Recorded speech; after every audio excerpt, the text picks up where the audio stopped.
This is Hector from Real Combat Media MMA Radio. Tonight's show is episode number 1, the YouTube version.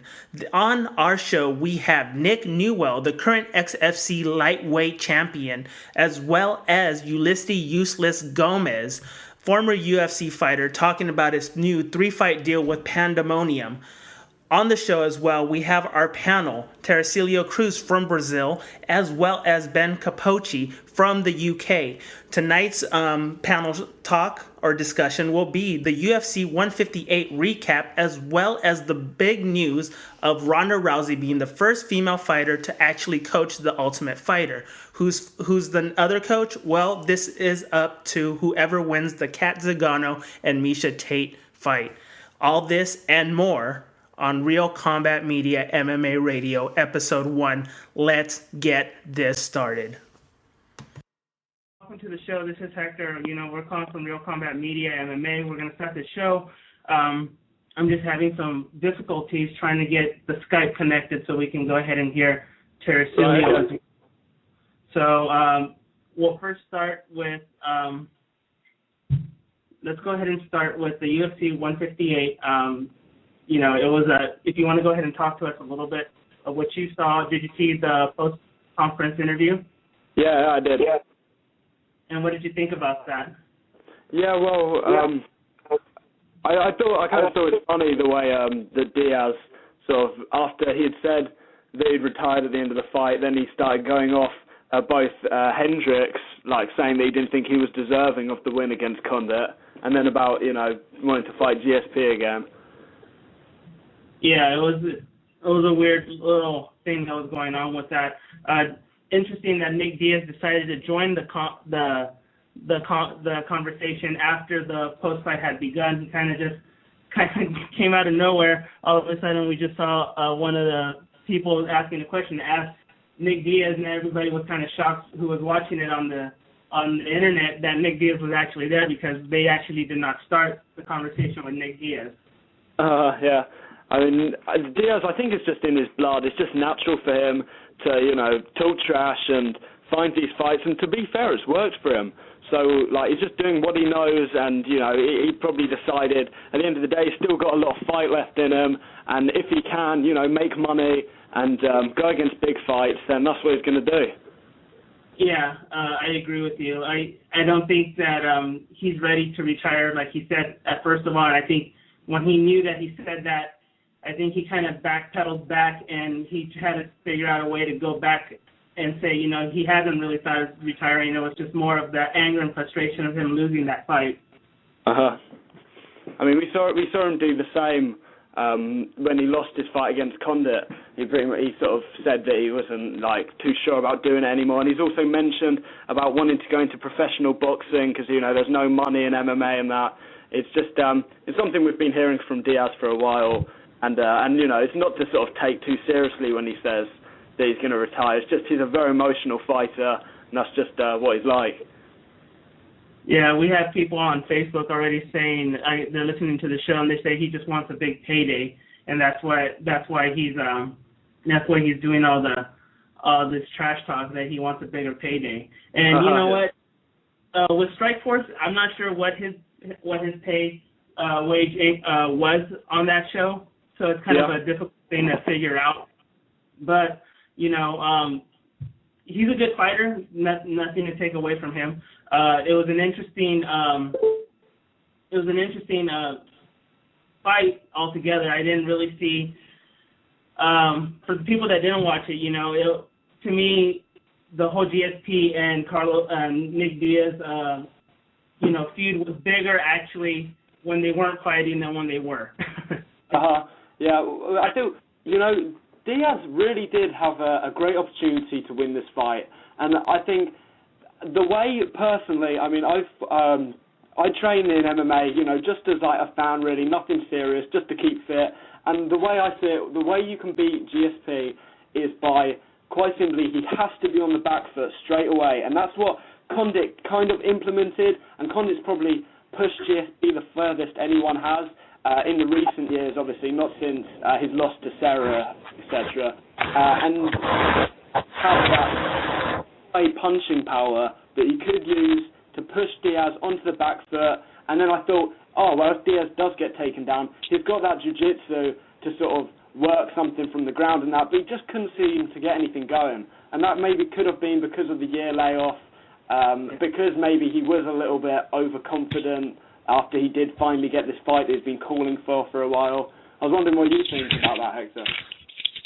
And for anybody who's listening to the show right now, you know, we actually have Ben, you're from, what part of the UK are you from, Ben? I'm from the southeast of the UK, a small town called Basel. All right, and then we actually figured it out, and we actually have Thersilio Cruz. And Thersilio, where are you from? Brazil, João Pessoa. So Ben, meet Thersilio. This is our panel for today's show. Before the whole thing, we were talking about the press conference, Thersilio, and what we were talking about is how Nick Diaz kind of just popped out of nowhere on it and started, and you know, when they started the show, you know, he came late as always as being Nick Diaz, and all of a sudden we were kind of shocked and surprised when, you know, one of the interviewers asked a question. They're asking Nick Diaz, and we didn't see anybody, and then all of a sudden he pops out of nowhere. Yeah, and Dana White said it himself that before the post-fight interview, he went to Nick Diaz and said, "Hey," he said, "No, I'm done. I'm not coming back," and something like that. And then he shows up from nowhere. I mean, it's very interesting. I mean, he has a very interesting character. But I mean, that was after the fight, so I mean, there were a lot of emotions running, obviously. So you never know what the real thing is gonna be. We will just have to wait to see if he's gonna fight again. But I think he will. I mean, he said the same thing after the BJ Penn fight, basically, that he doesn't like to do it and stuff, and after the Carlos fight. And I mean, who knows? Yeah, who knows with Nick Diaz. Nick Diaz did.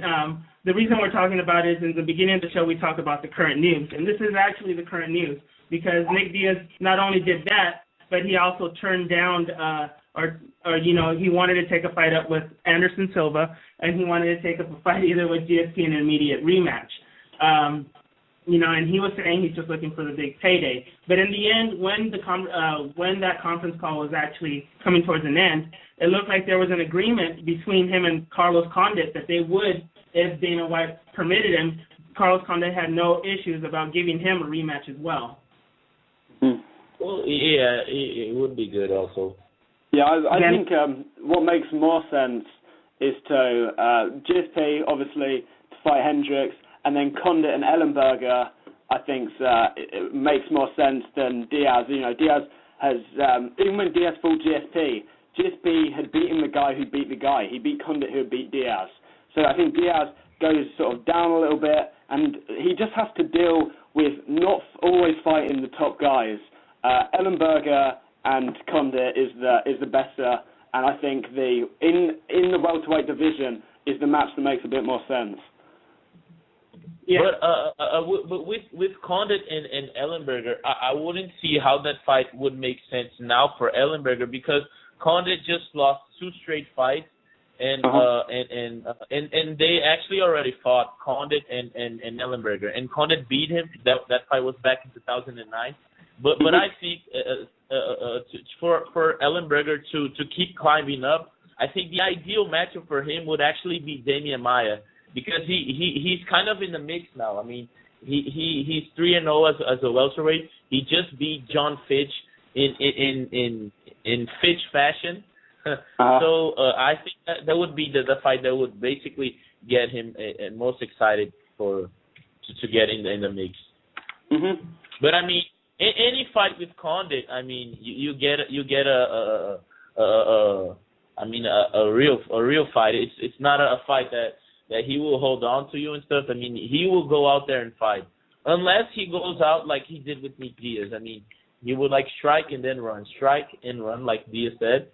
But it would be an awesome fight also. Yeah, and I think what he seems to forget is that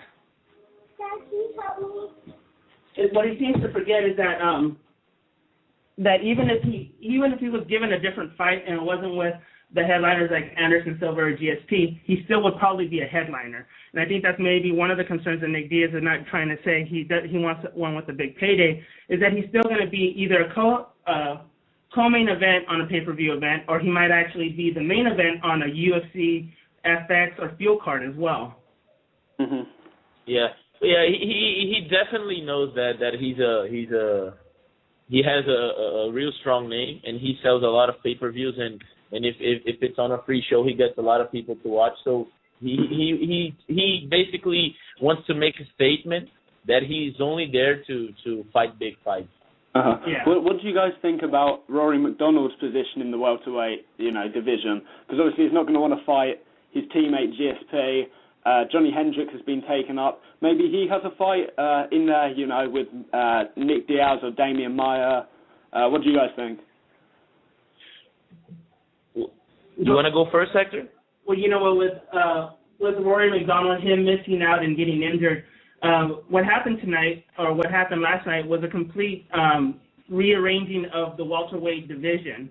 So Rory McDonald kind of holds a question mark of where he actually belongs, not that he was not in this event. Nate Marquardt is automatically disqualified. He's probably in the bottom 10. He would have to fight, and who knows, UFC has an infamous past. He's on a 2-fight losing streak, and that's one including with the Strikeforce deal. I know with Nate, when Dana White removed him from the UFC, he said that he would never, ever fight in the UFC again, and that was because of he had a TRT issue. And at that time, what happened was that he had to be pulled out of the fight, a day before the fight. And so there was literally no headliner for that show. Him getting this loss, I'm not sure if they're going to give him a cut or not. They have cut bigger fighters like John Fitch.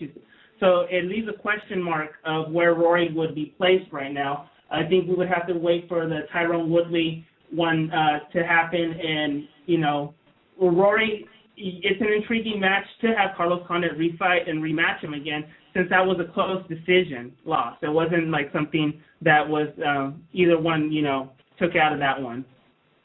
I think the Rory is in a very interesting place now, because I know that there was this actually yesterday, so everything changed now.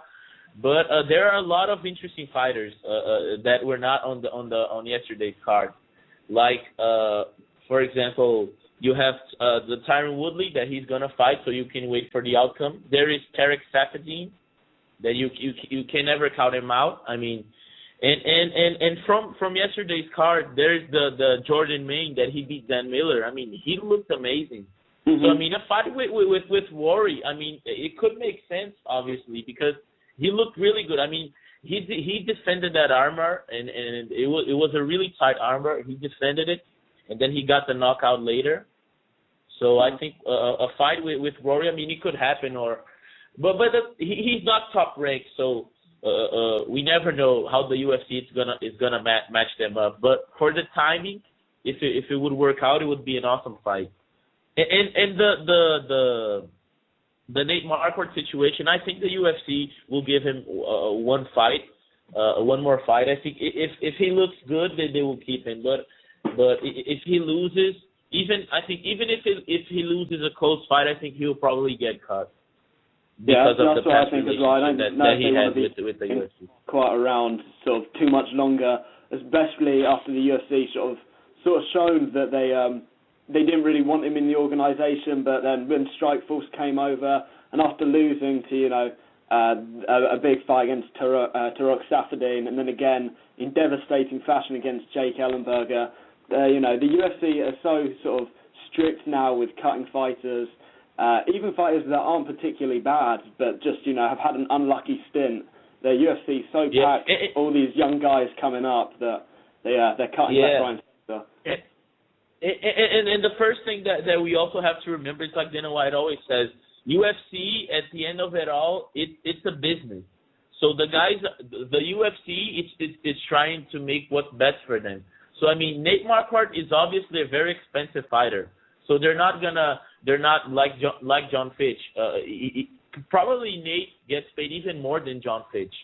So they're not gonna have an expensive fighter who's not in their prime. That basically when he goes to a fight, the people know that the people count him out. You know. So Yeah. That's what I think. And with Jake Ellenberger taking out Nate the way he did in fashion, I mean, what people don't know is the odd makers on that one. A lot of people were going towards Nate Marquardt, and you saw a lot of them on Facebook, on Twitter, giving the predictions and said that Nate was going to knock out Jake Ellenberger in probably the second round. And the opposite effect, Jake Ellenberger actually took him out in a quick fashion. And it looked like he was so dazed, he was looking for a leg and everything else, and he tried to stay in that fight, and that's one thing you have to give to Nate Marquardt. He's a tough fighter, he's going to keep trying to fight. And the other thing is that we seem to forget to be saying is when Roy pulled out of the fight, Nate was the first one to give a call to them and say, I'll go ahead and take that fight. So he's trying to get his name back in there and trying to help out the UFC as he wasn't before. And that's one thing about Nate that we seem to forget, and UFC doesn't, is anytime somebody pulls out or anything else, Nate is more, and just like Koscheck, they're more than happy to step in on a short notice. Yeah, and especially that when it's a big fight for him. Because for him, he couldn't ask for a bigger fight to be fighting on the main card. I mean, after his loss from Strikeforce, I mean, he was on the downside because he lost to a guy that wasn't even ranked top 10. I mean, he got beat up on the stand-up game of the whole fight. And I mean, as of this, I mean, probably if he would get if the UFC would book him, probably it wouldn't be like in this position to be the third fight of the night in the GSP card. Probably they would put him on like the co-main event or like a third fight of the UFC on Field TV card. I don't know, because of his loss. But I mean, that was an awesome opportunity for him, and I mean, it didn't go his way. But let's see what's going to happen. I think he has one fight left. All right, so for him to prove. I'm gonna have to cut this one short because we'll have a couple minutes, and then we'll have Ulysses Gomez. We're gonna call him into the show as well to ask him a couple questions. But what I wanted to bring up for this next part of the news is, what do you think about what Dana White said about Ronda Rousey being the next coach in The Ultimate Fighter, and the fight between Kat Zingano and Miesha Tate would also predict the next one, and then they would fight on a pay-per-view event for the title. And this will be, but this one will actually be the first Ultimate Fighter that would have females and males competing in the same show. Oh yeah, I didn't know that it would have males also. Yeah. So it would be like they would have it would be like the old Ultimate Fighters with two weight classes, right? Yes. Well, I think there's Dan, are you there? Yeah, I'm here. I didn't know that either, that it was going to be a mixed Ultimate Fighter. So when the pay-per-view... I've not really heard that story, so if you can elaborate a bit more, Hector. Yeah, so when the pay-per-view started, Dana White always stands, when they're killing the time between the 7 o'clock fight and the merger between over here in the States we have FX, which is a Fox one that comes on, and we watch all the prelims, and then after that you gently transition to the pay-per-view. But when there's minutes between it, they have a special announcement always by Dana White, and he'll either say what the next big fight is, who signed on to the new UFC contract, stuff like that. And so his big news was that Ronda Rousey would be the head coach of the Ultimate Fighter, the next season of the Ultimate Fighter, and that she would be training females in her weight division to go ahead and as well as the male, they would have male ones as well. So it's actually an interesting thing. A lot of people were joking, they say that they could see somebody getting pregnant on this show, stuff like that. But I'm pretty sure it's going to be two separate households on this one. It's going to come into, there's going to be a lot of situations, like, if it is sharing a house with, guys and girls, and, in the Ultimate household, there's a lot of booze in the minibar, and it does seem to kick off quite a lot, so that'll be interesting. Training as well would be, interesting. Obviously, the guys wouldn't be really sparring with the girls, sort of, too heavily in that. It can lead to some awkward situations because, again, Ronda Rousey, like, she's going to probably want to spend more time helping the women up than the guys because, you know, women really want to establish a solid place in MMA and, you know, be taken seriously. So, yeah, not too sure what to think about that. Yeah, and I'm trying to figure out what weight division for the men is, but I think it's going to be a new weight class as well. I'm not too sure. I think they're going to actually introduce, I don't know if it'd be the atom weight or the straw weight, but I think they're going to introduce that season. They're actually going to introduce the smaller weight, another weight class to the UFC. I'm not totally sure. I'm trying to get everything set. Dana has expressed his interest in the strawweight division, so possibly that. So that would be the main interest, is introducing a new weight class. Which, you know, when Ulysses Gomez comes onto the show, I have a couple questions about that weight division as well. He fights on the flyweight division, and so, you know, we're going to go ahead and talk to him about that. A lot of interesting things are going on with the Ultimate Fighter. You know, a lot of people are saying that Dana White is milking the cow, as it will, as trying to really just try to push Ronda Rousey out to the people and trying to get her popularity out there. I don't think he needs to. I mean, we saw that pay-per-view event, and even Liz Carmouche looked spectacular in that event. And if it wasn't for that main event, you know, we would have been stuck with the Machida and Dan Henderson fight, which was not an impressive it was not even an impressive co-main event. Yeah, I mean, the girls came in with a bang with that fight, and I thought it was a brilliant fight for literally showcasing the female MMA talent. And I know, like, it kind of makes me laugh a little bit the way that a couple years back when Dana White was asked about this, he was just sort of saying, no way. And now he's sort of really into women's MMA, and he really wants it to be a big part in the UFC. And financially, it's a good idea. I mean, it gets a completely different gender of people interested, and you know, it will sell a lot more pay-per-views when sort of the fights have, but after there's been a couple female fights and after they've seen what it goes into. So the Ultimate Fighter is a good way to sort of show off a little bit more of, like, the female talent in the UFC and in MMA in general. Yeah, and not only that, we seem to forget, too, that they have some kind of a silent partner dealship with Invicta. So not only are they going to be, you know, absorbing the people from the Ultimate Fighter that were probably, you know, that probably lose on that fight, they might actually, you know, get an opportunity to actually fight in Invicta, which is an all-female fighting organization that is kind of a sister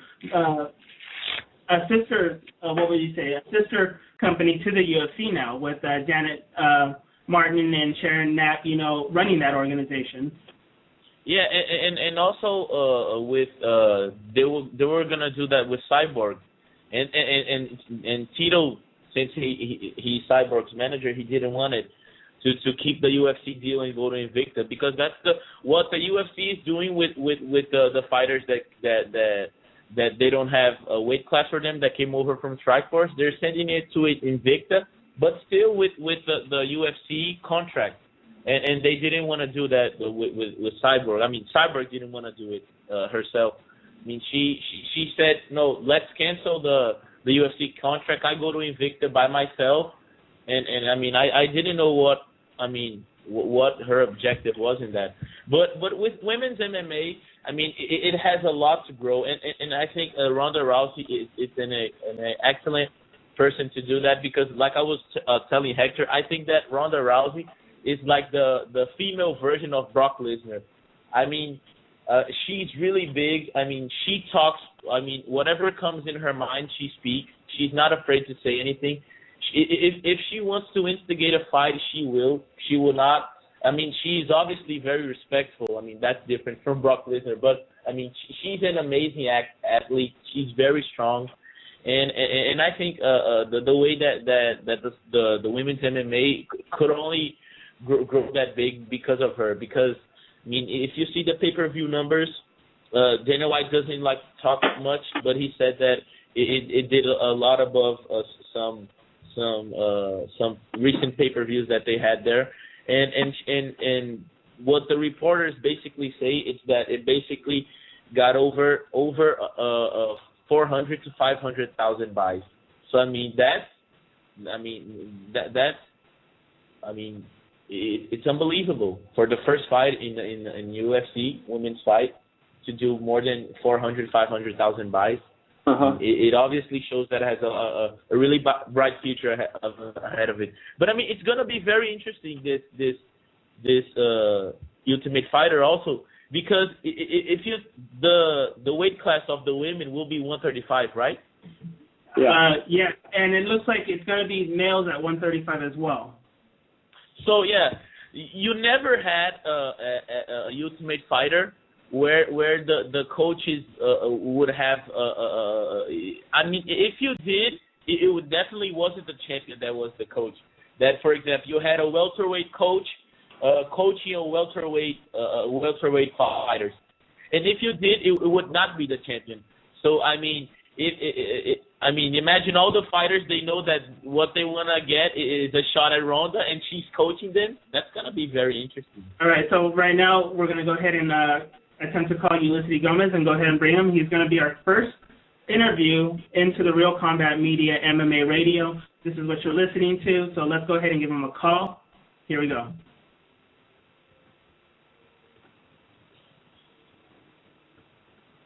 So it's dialing. So as it's dialing, we're awaiting, once again, we are awaiting Ulysses Gomez from Nevada, from Las Vegas, Nevada. He'll be, go ahead and will be on the show as well.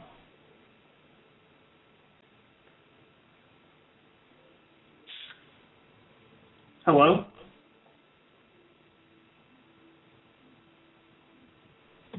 Hello? Hey, how you doing?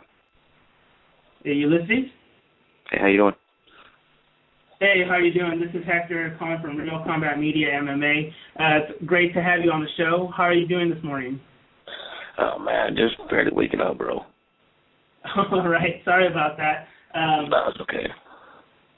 So on our panel we have Ben from the UK and we have Cecilio from Brazil. So we're going to go ahead and knock off some questions. You said you're an open book, so we're going to go ahead and take that invitation. Is that okay? Yeah, for sure. All right. So last night was an interesting thing. You saw the UFC 158. They made an announcement. I saw on your Facebook. Were you joking, or were you a little bit serious about joining and lowering your weight and trying to go into the Ultimate Fighter? Yeah, I would. It's not actually lowering my weight. It's actually going up in weight because I fight at 125.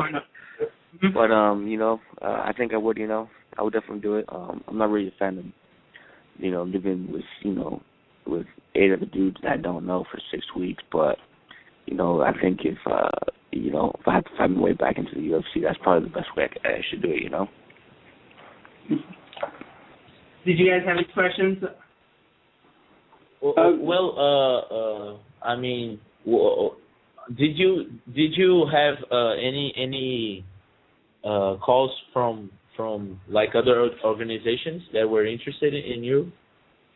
Yeah, I got a couple different offers, but ultimately my manager felt that would be best to sign with this show called Pandemonium. They're in Riverside, California. So the good thing with them is that they can give me 3 fights this year, and I can also opt out of my contract to fight in other shows as well. Oh yeah, that's very good. And do you have already a fight set with them? It's supposed to be sometime in June. I'm not sure the opponent or the actual date though. Yes. Oh, and will it be at 125? I think so. They haven't said 125 or 135. I think they want me to go at 125, so it will most likely be at 125. Okay. It looks like you said you signed a 3-fight deal with Pandemonium. Is that correct? Yeah, 3 fights. And I was trying to look up Pandemonium. So are they a Southern California-based fight organization? Yeah, it's a regional show, kind of how the Tachi Palace used to be. Yeah, and you know what? I actually have seen you. I live probably 20 minutes away from the Tachi Palace, and I had seen you a couple times fight at the Tachi Palace fights. Okay, cool. So yeah, it was a great little circuit. Unfortunately they folded, and we'll see what happens with that. That's kind of an empty spot right now in the Central Valley of the Tachi Palace did bring a lot of great fighters out. It had you, who were included, Ian McCall, and a lot of these people that were later absorbed into the UFC. Yeah, they had, Michael McDonald, Eddie Yagi, and they had a whole bunch of guys. Yeah. So, I wanted to bring up a question to you. One of my questions was that, we saw that fight, you didn't come out the victor, but you got cut from the UFC. For me personally, I don't see why you got cut out of the UFC, and especially in the flyweight division, where you have about 12 fighters currently fighting in that division, and yet you have welterweight divisions and that who have over 75 fighters who are fighting on that current one. What are your feelings about that cut? I mean, I understand it's business, I had not one but 2 chances to win, and I lost both fights, and they need to stem the roster by 100 guys, and it's kind of hard to push a guy that's 0-2 in the UFC on a 2-fight losing streak, so I understand. All right. And the way that it was handled, I mean, because you obviously didn't know that you got cut until you saw the news on the internet, right? Yeah. Yeah, and Dana White was saying that they never did this. It was a huge fault from them and stuff. Did they do anything to kind of make it up to you? I mean, the way I look at it, man, they don't need to make anything up for me, They let me fight for them twice. I got paid good money, and I got to fight in front of hundreds of thousands of people, man. So, if however they cut me, it's no big deal. I'm a grown man, and it's all right. I'm cool with it. Well, you're in a very explosive division. I mean, for people that don't, it's barely a new division for the UFC. But so for people that hadn't seen it, I had the privilege of seeing you fight in the Tachi Palace fights and all that, and it's a really competitive division. I mean, the top 12 that are on there are the top 12 probably in the world right now. So, and you guys are explosive. You guys go out there to bang. You don't see what you wouldn't see in a light heavyweight or a welterweight, when they start gassing out and stuff. That doesn't happen in the flyweights, and I think it's one of the best weight divisions in the UFC or in any company. Yeah, definitely. The title fight. Yeah. No, go ahead. All right. No, I'm going to kill the dead silence right now. So my question for you is, I have another question. The question would be, what weight do you usually walk around, and how much do you have to cut when you're actually fighting in the flyweight division? It varies, Usually, like after my fight, I kind of get, a little bit over 150, But then within like a week or two, once I start training, I kind of start eating back to my normal. I walk around like at 148 or so. So right now I'm a little bit more than 150, but usually about 148. And when you do the weight cut, do you is it something that you slowly transition, or because the only reason I bring it up is that when we seen Jose Aldo, there was one instance where he fought Mark Hominick where they actually said that he had to be IV'd. He didn't make one of the conferences in that, and so the weight, cutting weight is one of the issues that we had seen with Jose Aldo, and the conditioning as well, where he goes into the later rounds. A lot of people question if he has that endurance because of the weight cut. Yeah, I tried to diet down to about 9 pounds over. So I try to get up to like 120, 136 or 137. Try to diet down to that weight. Then I'll slowly cut the water out the week of the fight. And Ulysses, in your 2 UFC fights, I mean, I obviously watched them, and I mean, was your game plan in both fights to really stand with the guys? Because I mean, you're a beast in the ground, so I was surprised in both fights that you didn't take the guys down and try to grapple with them and submit them. Well, when I fought John, I took the fight on like a week's notice, so I didn't really have too much of a game plan. It was just more kind of like to just kind of see where the fight takes me. And then when I fought Phil, I knew that I just got knocked out, and he just lost by submission, so everybody was expecting me to take him down. And my plan was just to keep me on the feet, you know, and see how I felt, you know, and I felt fine. I didn't feel like I had to take him down, so I didn't try to take him down. I didn't feel like there was a need for me to take him down. In hindsight, I probably should have taken him down and submitted him, but I felt like, especially after my last fight where I got knocked out, I kind of had to keep the fight on my feet, you know, kind of work through some things, you know, as a fighter, you know, so it happens. Yeah, I had a question for you, man. Yeah. I was wondering, I'm from the UK, and something I've wanted to be, you know, asking a professional fighter for a while, just how different is it to fight in a different country, you know, away from people that you know and away from a culture you know, have to sort of adapt to this, and then while you're sort of stressed out because of this, then fight as well. Did it really affect you fighting in the UK, and was the process different, like, you know, going to the hotel rooms and the weigh-ins and that, or was it just the same as when you fought, you know, in California, but just, you know, against a different guy? No, I mean, the fans in the UK were awesome. That was a good thing about it. The food in the UK kind of sucked, you know. Yeah. but I guess I was cutting weight, so that kind of helped me make weight, you know, because I never really had to worry about eating good food. As far as, like, the time difference, I adjusted to it pretty quick. Like, I think by the next day I was adjusted to it. I didn't really have jet lag. I kind of, like, preferred fighting over there just because, you know, when you're in California, you know, there's distractions. You know, people always call you. They're always asking you questions. When I was over there, I didn't have my phone turned on, you know, so the only time they can get a hold of me is through an email, that kind of stuff. So, you know, as far as that aspect, I kind of liked it, you know. But other than that, you know, it's just a fight. You know, you still got to show up and fight, whether it's in California, the UK, Brazil, it doesn't matter, you know. Cool. Thanks for answering my question, man. All right, so to go on top of that question, too, when you go fight at other countries, different time and all that, do you usually go out a little bit earlier to go ahead and get used to the time and you know, kind of relieve yourself from that jet lag? Yeah, the UFC wants you to show up. If you fight Saturday, they want you to show up on Tuesday. I ended up showing up. I left Friday, so a whole 8 days before, and I got there on Saturday. Usually like a day in traveling, so I got there about a week before. And I just did pretty quick. You know, I left early just to be safe. I wasn't sure how the time change was going to affect my body. But, I mean, it wasn't really an issue, so. All right. Do you guys have any more questions for Mr. Gomez? No, just that if when you leave, you when everything is set for your fight, you can let us know firsthand. Yeah, definitely. I know it's supposed to be in June. I'm not sure exactly what day or who the opponent is going to be, but I know it's in June for Pandemonium. So. Yeah, just another question. So from here to. Go ahead, Ben. Yeah, okay, go ahead, Ben. I was just gonna ask you, man.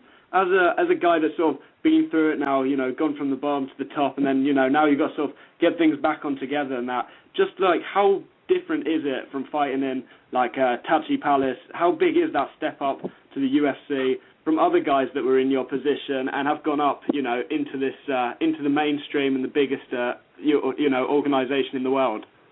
You know, I think as far as, like, this level of competition, I think that I fought some of the best guys at 125 in Tachi Palace, you know, so in the UFC, like, I think John Moraga, you know, he's probably one of the top 10 guys, you know, in the world at 125s. I don't think Phil beat me, you know, so I already consider that a loss, but, you know, it's on my record, so if he beat me, you know, what can I say, I guess. You know, the biggest difference, you know, I think if you can fight in front of 100 people, you can fight in front of, you know, 1,000 people, you can fight in front of 10,000 people, so that's not that much of an issue. What I noticed is that the UFC is like they run their company like a well-oiled machine. You know, they have someone that takes care of your travel, someone that picks you up, someone that picks up your family. You know, they have everything, like some person that does all your medicals. So it's like whatever you need, you know, they have it there. You know, you don't have to go and get your medicals done by yourself or this and that. You know, so that's one of the main things I know from the UFC is that, like, you know, when you're signed by them, you know, they don't mess around. You know, they take care of everything for you. And you know, that's always because all you have to worry about is making weight and winning the fight. You know. Cool. Cheers. So your ultimate goal is to go back to the UFC. And, you know, you have an advantage where you do train in Las Vegas. So the Ultimate Fighter is usually taped in Las Vegas, so we'll be rooting for you if we see you in the tryouts, and hopefully if you do it, hopefully you make it to the house and continue your ventures back into the UFC. Yeah, I mean, and we also. Yeah, go on. No, go ahead. No, you go on. No, we're also rooting for you to do very well in these fights, because I mean they obviously the fight. I mean, since they have just a small number of guys in the flyweight division, they obviously need more fighters. So I mean they're obviously gonna be looking at the guys that they cut. I mean at their next performances outside the UFC. So I mean I hope you do great on these fights. I mean to have really good game plans, to look amazing, to come back in the UFC, because you're definitely a UFC caliber fighter. Thanks, man. I appreciate it, man. I mean, I got no choice. The UFC is where all the money's at, and that's where it has the most recognition. So if you want to say you're the best, you got to prove it. And in my opinion, that's where they're the best fighters. All right. And, we've taken enough of your time, Mr. Gomez. We appreciate that you came onto the show. If people want to follow you or on Internet, Twitter, where can they follow you?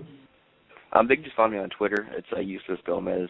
If you guys want to find my Facebook, just run a name, search in my first name. But other than that, I'm just a regular dude, Yeah. We appreciate you coming onto the show. We wish you nothing but the best of luck in your endeavors. Once again, you're going to be fighting out of Pandemonium. Just go ahead and let us know that date, and we'll go ahead and put some plugins for you as well, okay? No, well, I appreciate it, guys. All right, no problem. Thank you. Later, Thanks, Ulysses. Best Thanks, regards. Bye-bye.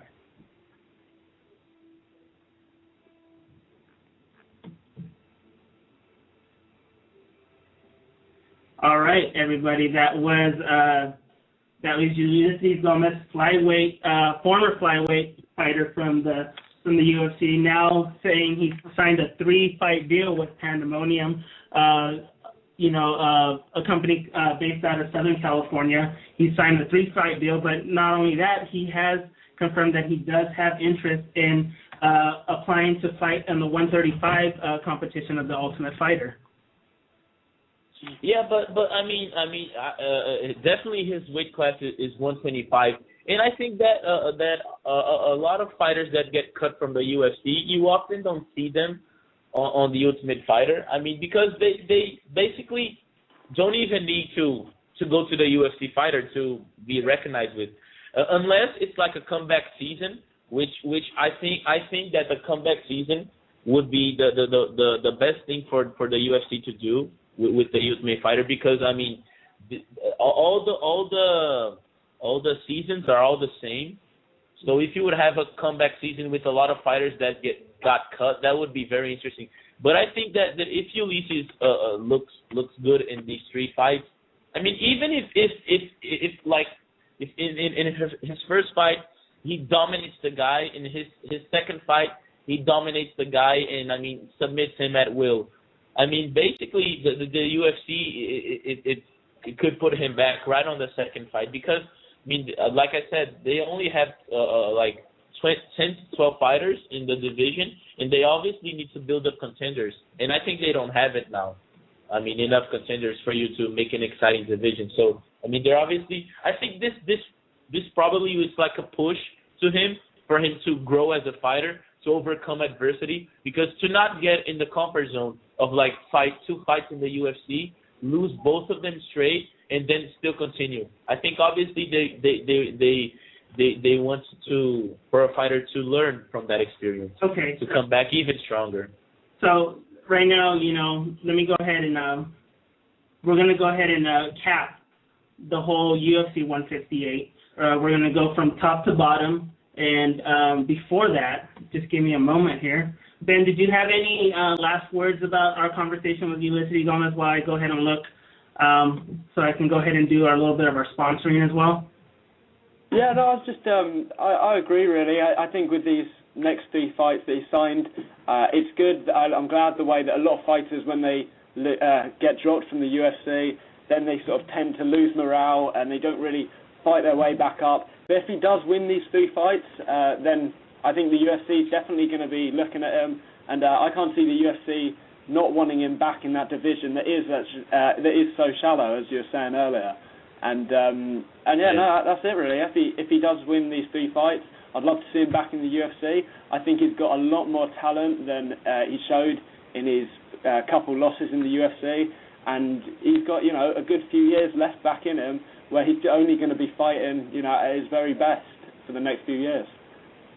All right, so before we do our recap of UFC 158, let me just go ahead and run down our commercial, since I don't think I did it in the beginning. This is Real Combat Media MMA Radio. You can find Real Combat Media at realcombatmedia.com. Take the time to check out Real Combat Media. Feed the poor link on every article where you can send a donation if you're interested at the top of the website. We also have a link where you can donate to Hurricane Sandy victims. The New Jersey and New York coastal line was destroyed and needs your help more than ever since federal aid was not approved. That link could be found on our articles on realcombatmedia.com below each article. If you are an MMA, boxing, or fitness business and interested in sponsoring our website or our radio podcast, send us an email, advertising at realcombatmedia.com.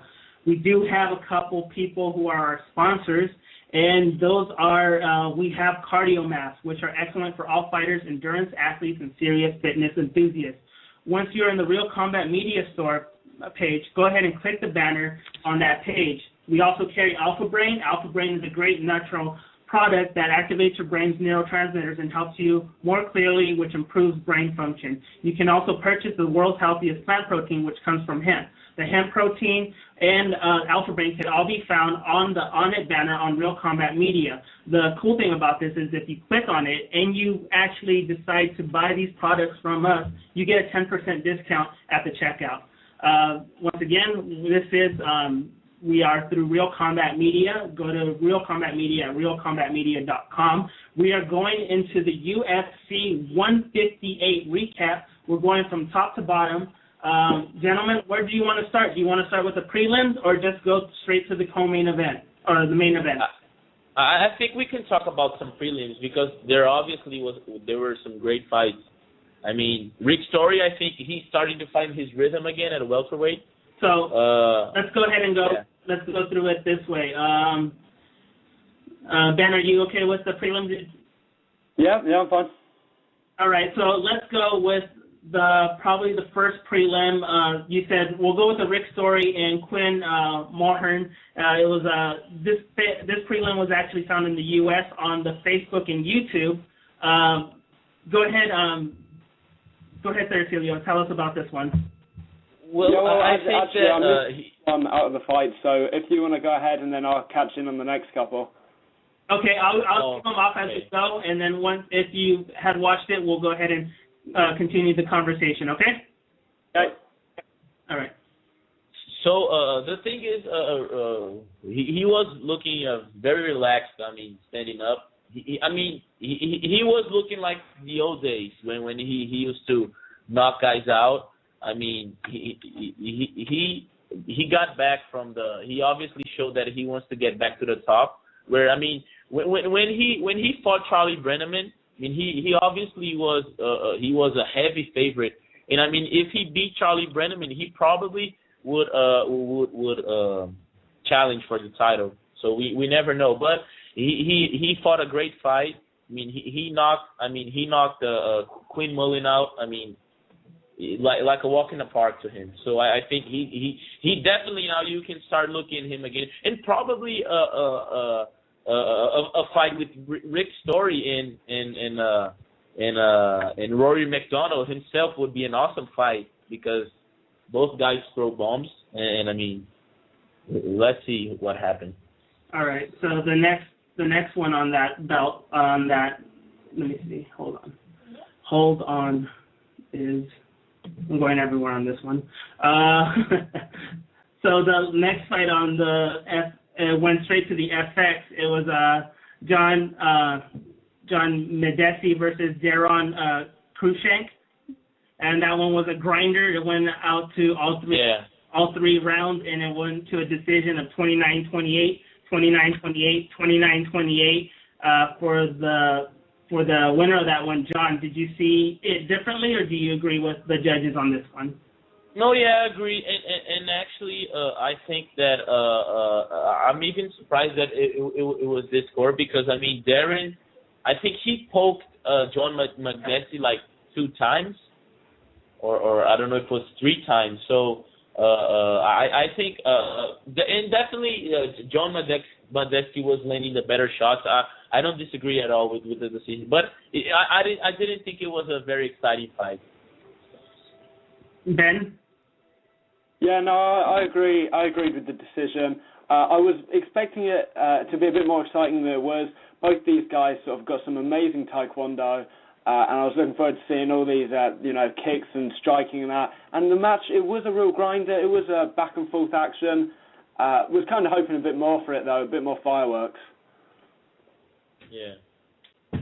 Yeah. So we'll go on to the next one. Next one would be the Jordan Main and Dan Miller, one of the Miller brothers, fighting.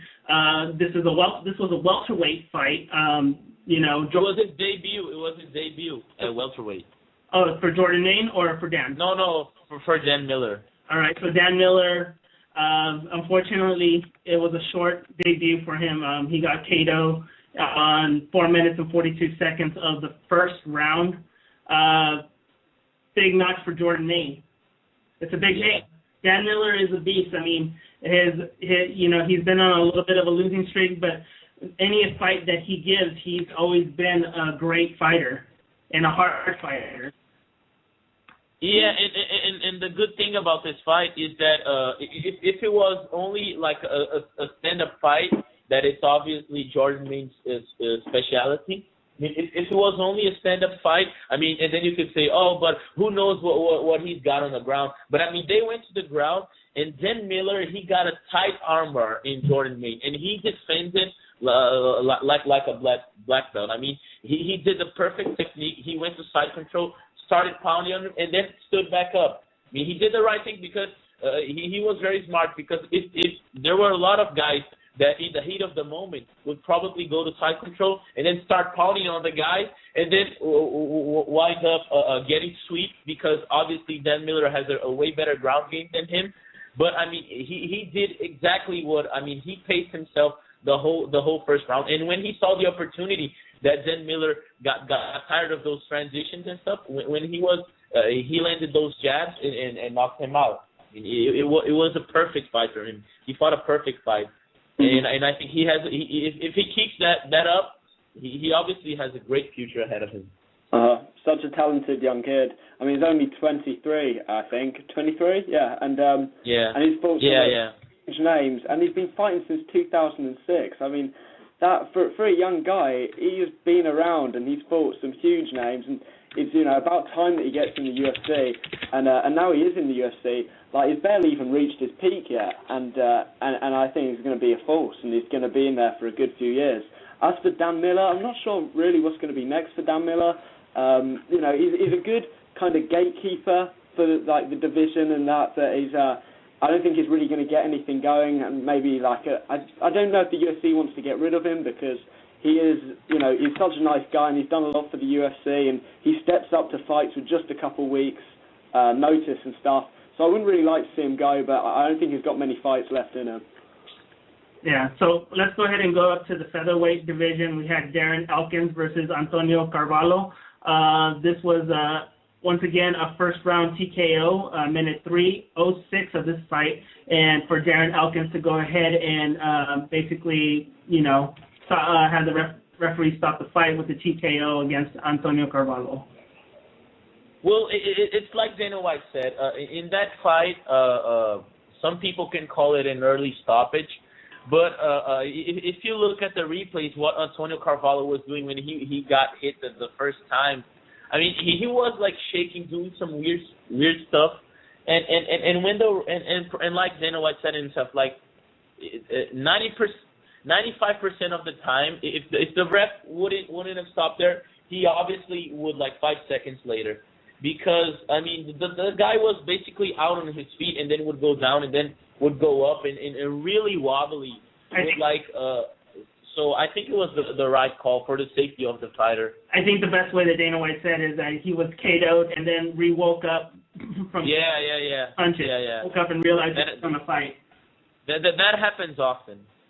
Yeah, well, it was kind of like in that Czech Congo fight when Czech Congo went down, a couple times, a lot like Carvalho did, but then he did find that knockout. So it was kind of, maybe if the ref had just waited one more, just a couple more seconds just to see after he came off that knee. But, at the end of the day, when he went down onto the one knee and Elkins jumped on him, he could have pushed him over, got him onto full mount and, finished it. So I think they did it. The job was, fine. I don't think it's too much to call it an early decision. I don't think you can really deny it as well.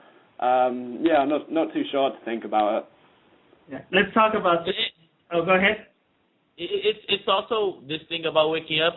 We had a recent example of Josh Koscheck. I mean, Robbie Lawler knocked him out, and then he landed some strikes that were not as powerful as the knockout blow, and he woke him up, but he was still out. I mean, so that's what happens often, but the referee has to step in anyway. So. Yeah, let's go ahead and let's talk about this one. This was actually a hell of a fight and a great way to actually transition into the pay-per-view event. We haven't seen Patrick in a while. Patrick the Predator Cote versus Bobby Volker. This was a great fight. This was probably one of those ones I was thinking would be fight of the night. And, until the Carlos and Hendricks one happened. Patrick Cote and Bobby just basically, this was a barn burner kind of fight where they were just, matching each other stylistically and everything else. Patrick came out the winner on this one. Yeah, and it was definitely a great way to start his run at welterweight, because it was his first fight at welterweight. So when the guys fight for the first time in the division, they obviously they get very cautious and stuff. But I mean, he went out there. They obviously get very cautious about their gassing out because of the weight cut and stuff. But I mean, he looked great. Well, the thing with Patrick too. Patrick in the past has looked a little bit heavier, not well defined on the weigh-ins. In this one, it looked like a different beast. He was totally ripped. Yeah, so it was an interesting thing. I think I kind of saw that fighter instinct that he wants to still be in this UFC in fighting and wants to maybe make a run for a titleship in the future.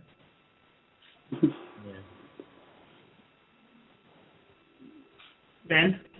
Oh yeah, no, sorry guys. I think you pretty much said it. Patrick Cote, one of those guys sort of on and off now, and personally I think he's sort of coming to the.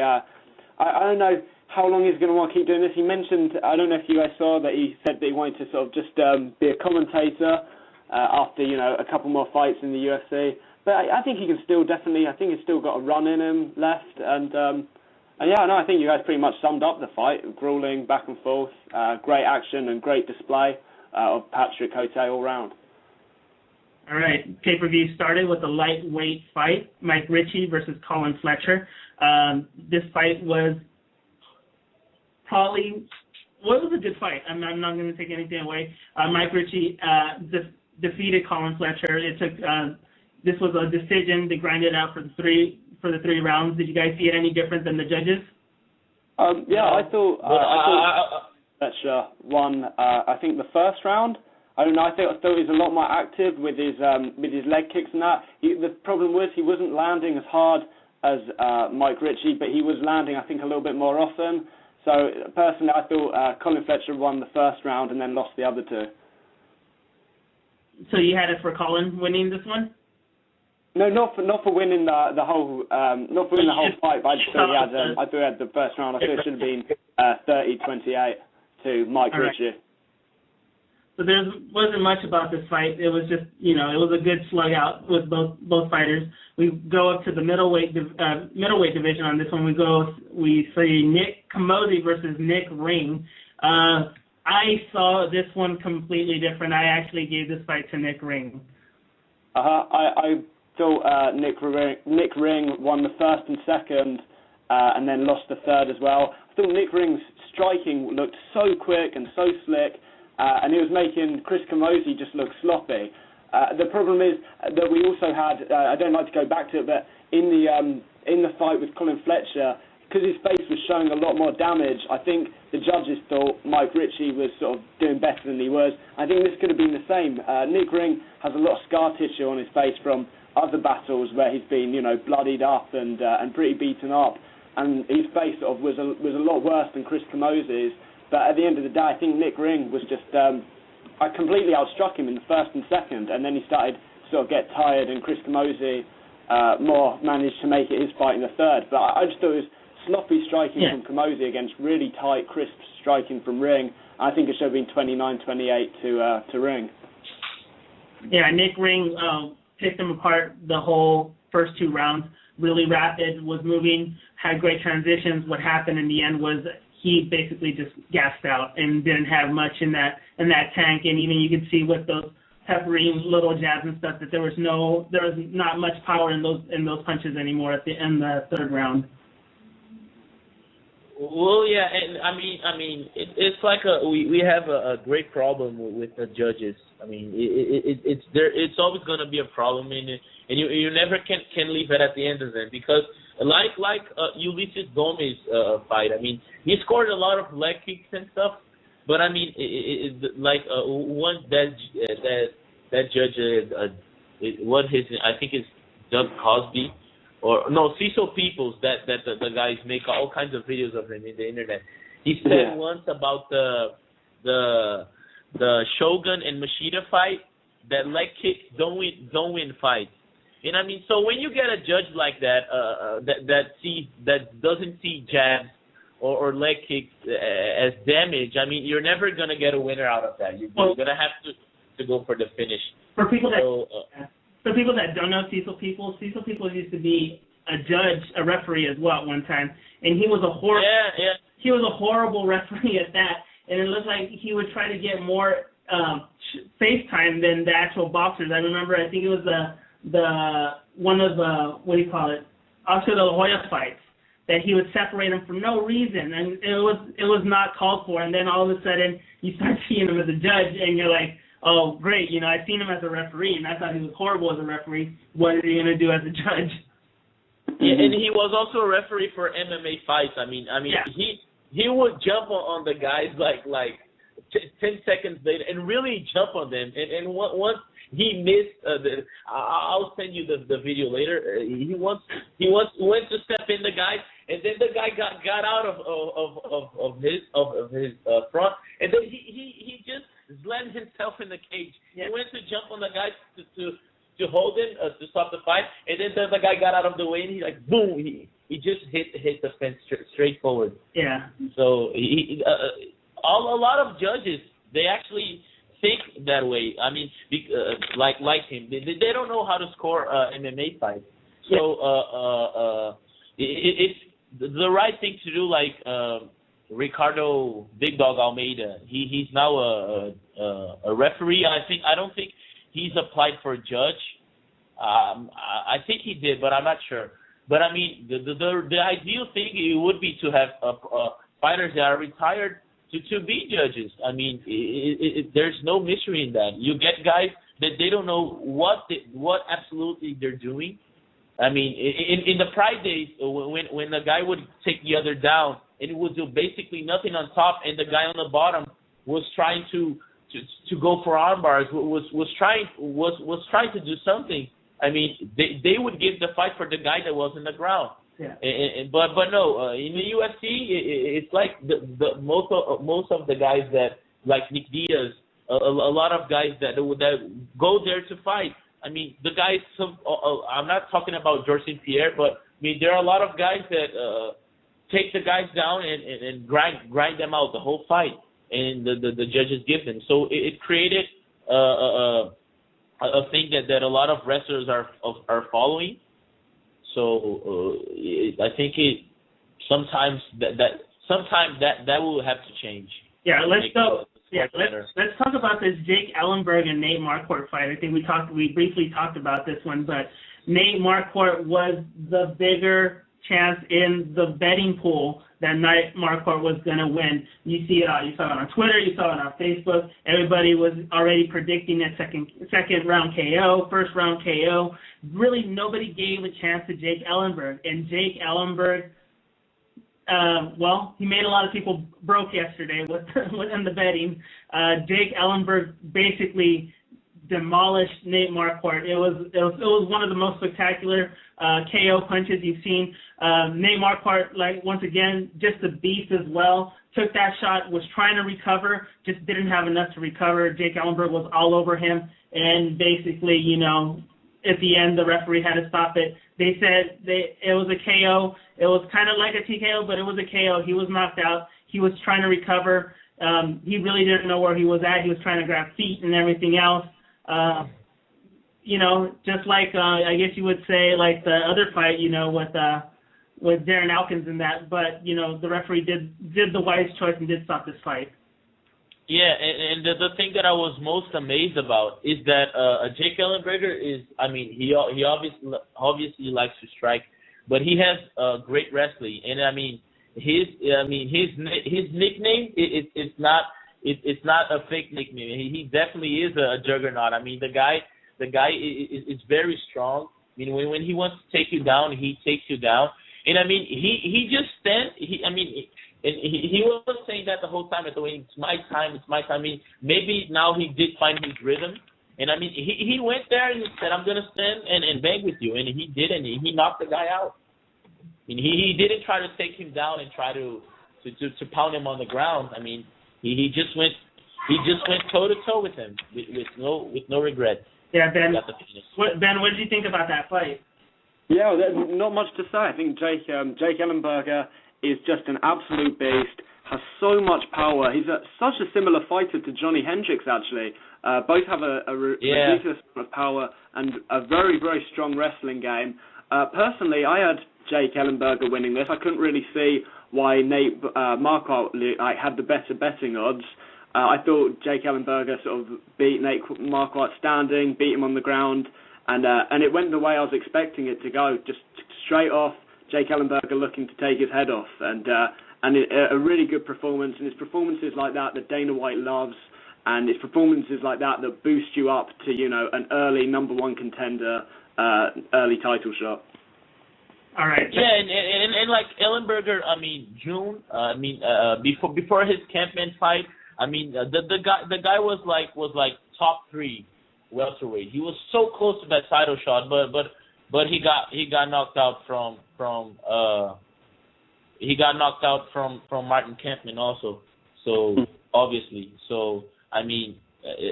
now working his way back up, and I think now it's obvious, like he said, his time. Yeah, and so that brings us to our main event, our co-main event, Carlos Condit and Johnny Hendricks. Johnny Hendricks showing that he is the top number 1 contender. Really one of the best fights, and might be one of the best fights of the year. This fight, Carlos Condit did implement a plan. He went well with the plan. He just didn't expect, I don't think he expected the takedowns as much.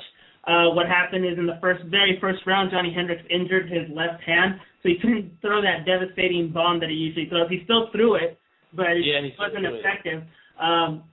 Really close fight. I thought it was a close fight. A lot of people wouldn't see it that way because of the takedowns, but then it's what Carlos Condit does on his back. And that's one of the things when he fought GSP2 that I think the judges don't realize is that who was in control of that of that fight on the ground? Carlos Condit was. He is an aggressive fighter on the bottom. Judging, I think, needs to change a little bit. I still gave it to Johnny because he just dropped him like nothing. There was no effort in that, but there has to be something where they have to see the aggression. Even when you're the bottom opponent, Carlos Condit is no joke. That guy is looking for throwing elbows from there, punches, looking for submission, looking for an escape. He's a very active fighter on the bottom, one of the best fighters probably on the bottom that I've seen in a long time. Yeah, and I'm really excited to see how he's gonna fight in his next fight, because he said that the thing that he's most gonna work now is his wrestling. I mean, because it was his wrestling that lost him this fight and the George St-Pierre fight. So imagine if he really dedicates himself to wrestling and he gets an awesome wrestling game. I mean, that guy's gonna be a beast. Because I mean, George St-Pierre doesn't want to trade punches with him. So doesn't Johnny Hendricks. So I mean, if the guy can stuff the takedowns like a kind of a Chuck Liddell's Sprawl and Brawl, Anderson Silva style, I mean, even a Nick yeah, successfully exactly. did stuff some of GSP's takedowns, and that has not been seen. I mean, as much as people wanted to talk crap about Nick Diaz, and we'll go to that fight next. Let's go ahead and talk about GSP. Let's go ahead and talk about Nick Diaz. You know what? I was a little upset with this fight just because of the whole emotion going through this fight, and Nick and GSP still decides to grind out a decision. Doesn't look to take him out. Doesn't look to submit. He is happy, and I think it's a thing of playing it safe. I mean, he knows that if he implements his plan, he can go ahead and take a win. There is, even when he was punching him from the bottom, he didn't pull that trigger to just keep bombing on him and see if he could take him out. He relaxed himself, poised himself, reset his wrestling, took him down a different way, and just really was going out for the points game on this fight. It seemed a little more upsetting to me just because of that whole personal vendettas that they had for each other, and GSP does not pull that trigger to finish this fight. Go ahead. Really, and Nick Diaz is so dangerous and so unpredictable in any position. So GSP didn't really want to be standing with him, didn't want to let Nick Diaz tee off. So he took him down. That was also a safe bet. But then he didn't want to do too much when he was down because he didn't want Nick Diaz grabbing an arm or grabbing a submission. So those two things that GSP had in the back of his mind, Nick Diaz's great boxing and Nick Diaz's great Brazilian Jiu-Jitsu, it kind of stumped George, and he was sort of fighting a little bit more timidly.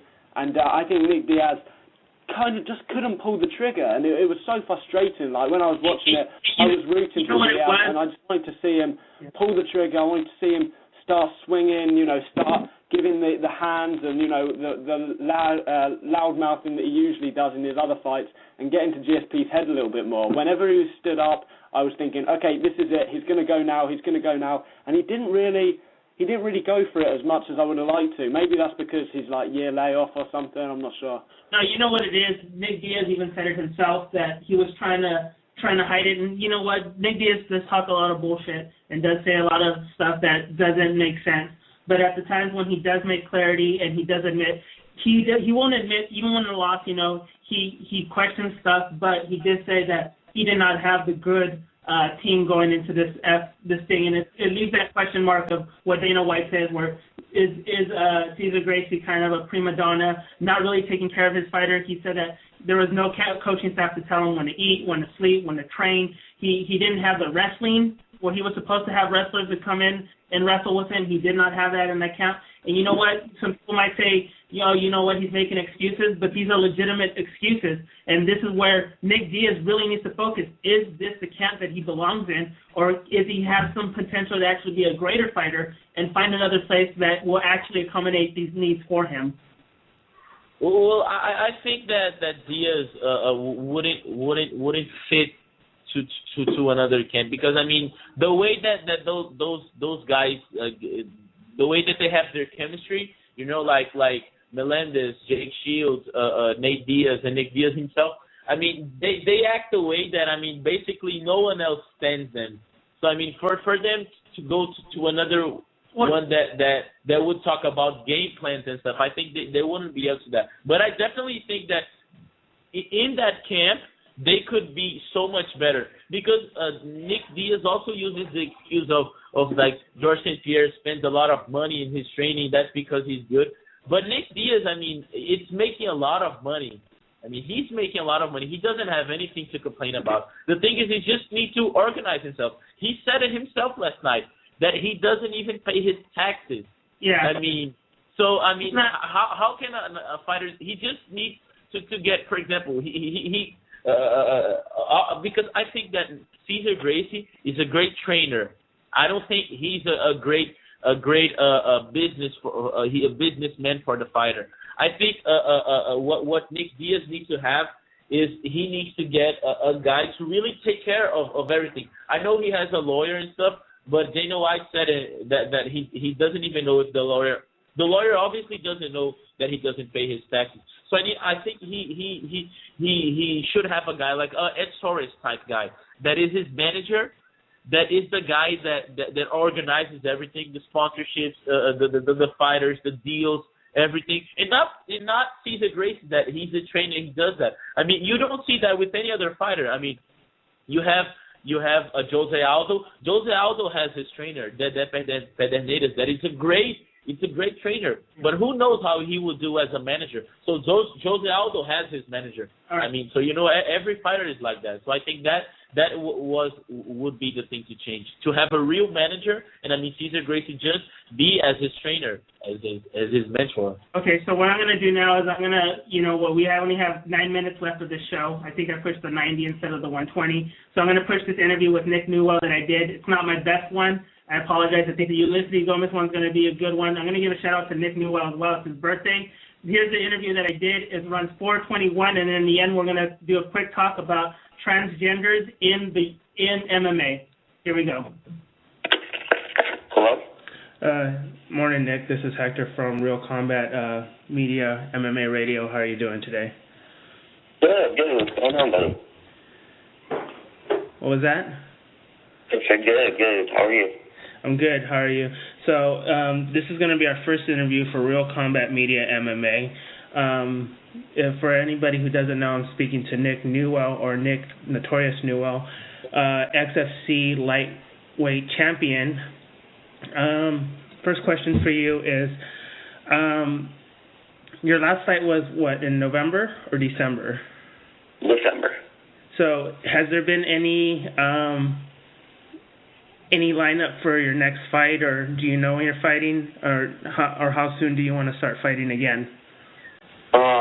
I want to fight as soon as possible. There's a couple things going around, I know who I'm probably going to fight, but I'm just waiting for a date to be set so I can, do you know who they wanted you to fight? Who's your next current opponent? Yeah, Scott Holtzman. Very good fighter, undefeated, so, it's a pretty good fight. Scott Holtzman, so he's the Scott Hot Sauce Holtzman, correct? Yep. What do you know about this fighter? He's tough. I mean, he's got good technique, but he's like a strong, athletic guy. He bullies people a lot with his strength, and he's pretty well rounded. I don't think he's as fast as me. I don't think he's as technical as me. And one advantage he's always had is he's a better wrestler, and I don't think that's the case with me either. So he's 4-0 right now. Do you know when they're planning to set this next event up when you'll be fighting him? I have no idea.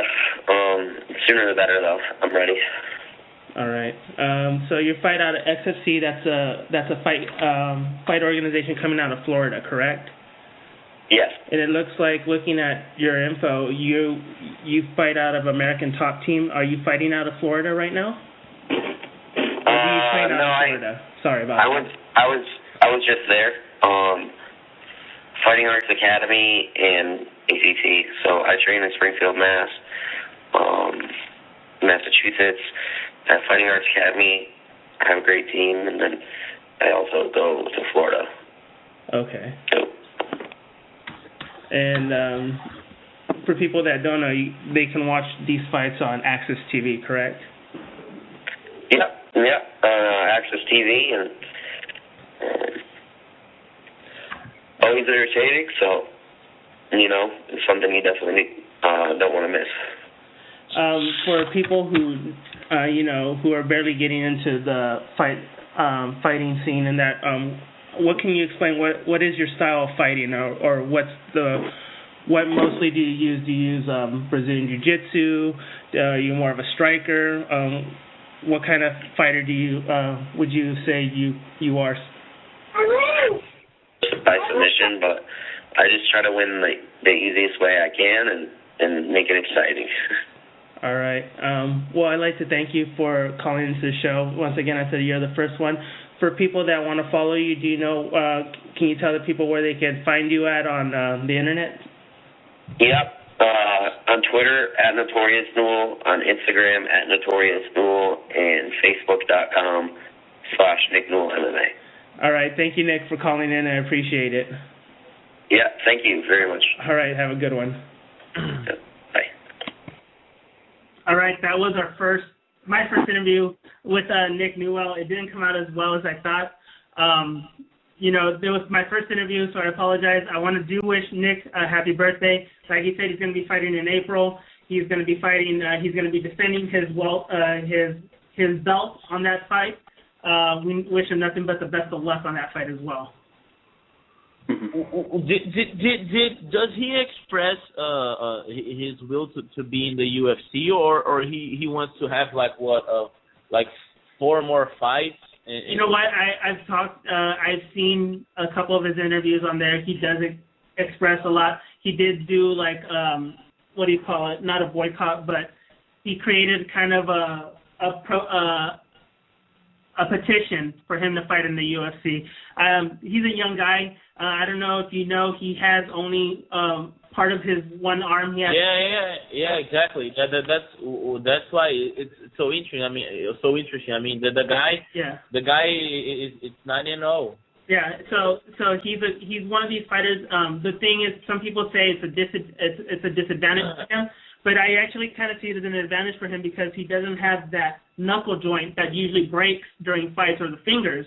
So he's hitting with a straight bone part of that thing when he hits you on the part of that arm. So I don't see it as a disadvantage. The disadvantage would probably be on the ground game with it.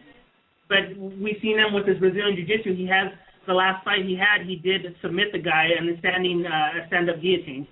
Well, and actually, most of his wins are by submission. Yeah, and so it's interesting. I think he's probably on the radar of the UFC. He probably needs to defend his belt a couple more times. I'm pretty sure that they don't want to put him in the fight as making it seem like they put him in just because they want to see if he's a legitimate fighter. And I think he's a fighter. And I give him the props of fighting. And he's an all-around good guy. I've talked to him a couple times on Facebook. He's just like Ulysses Gomez said. He's just a normal day-to-day kind of guy. That's how Nick Newell is. You see him on his Facebook. He was always putting up stuff with the Ninja Turtles. He's an 80s kid. I mean, he's a fighter, and he's a great fighter, but in the end of the day, he's just a normal guy, and he wants to prove himself to the UFC, so we'll see what happens. We have 2 minutes left on this show. Quick question. Each one, I'll give you guys 30 seconds. Should transgenders fight in MMA? I'll go first. Well, firstly, I don't see that, if... Okay, I'm going to start from the beginning here. So if the person starts off as a male, then I think they should be fighting, obviously, as a male. If they start off as a female, they should be starting off as a female. I don't see why they shouldn't, but I think it's going to be really difficult for them to find fights. So if they can find fights to themselves, good luck to them. In the UFC doesn't even have to be thinking about it until one does get so good that they are looking at getting a UFC contract. That's maybe only the point when people should even be really considering whether or not they should be there. But apart from that, I'm kind of indifferent. If you've decided to do that with your body, obviously it's going to set lots of awkward things up. But if you can manage to get through it and you can find people to fight you, then I don't see why not, really. All right, 30 seconds. Well, yeah, I think it shouldn't, and I think the UFC probably won't, because I was seeing an interview with her that she did for Inside MMA, that she said that her hormones are all changed to the female ratio and stuff. So a lot of things go on there. So I mean, what she did, would it be an advantage or a disadvantage? I don't know, but I mean, she already went through a lot of stuff that who knows what else she went through. I mean, to get the ratio down, and I know she could have taken it. She could have. I'm not saying anything, but she could take steroids and then bring it down again. So, who knows? To cut you off on that one, this is Hector from Real Combat Media MMA with Arcelio Cruz. And then I'd like to thank everybody for watching.